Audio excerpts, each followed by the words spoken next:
Hello everyone, నేను మీ doctor లక్ష్మీరావులు ఎండి ఆయుర్వేద. ఈరోజు మనం బోన్ స్ట్రెంగ్త్ కోసం ఏమేమి ఫుడ్స్ ఇంక్లూడ్ చేసుకోవాలనేది చూద్దాము. ఎందుకంటే ఈ మధ్యకాలంలో బోన్ స్ట్రెంగ్త్ అనేది చాలా మందికి తగ్గిపోతుంది. ఈజీగా ఫ్రాక్చర్స్ అయ్యే ఛాన్సెస్ కూడా ఉంటున్నాయి. ఆస్టియోపీనియా కానీ ఆస్టియోపోరోసిస్ కండిషన్స్ కూడా ఎక్కువగా చూస్తున్నాం కాబట్టి బోన్ స్ట్రెంగ్త్ అన్నది ఇంపార్టెంట్. దాన్ని ఎలా తెచ్చుకోవాలి మనం అంటే, ఫస్ట్ నల్లేరు.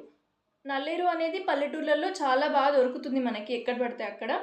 దాన్ని ఎండబెట్టి పొడి చేసుకొని ఆ పౌడర్ రోజు తింటే దాన్ని వజ్రవల్లి అంటారు.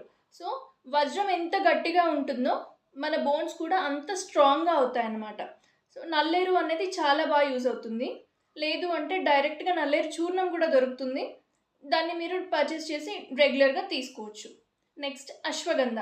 అశ్వగంధాలో కూడా కాల్షియం కంటెంట్ చాలా ఎక్కువగా ఉంటుంది. బోన్స్కి కానీ మజిల్ స్ట్రెంగ్త్, ఏ స్ట్రెంగ్త్ కోసమైనా కానీ అశ్వగంధ చాలా బాగా యూజ్ అవుతుంది. ఇంకొకటి మునగ.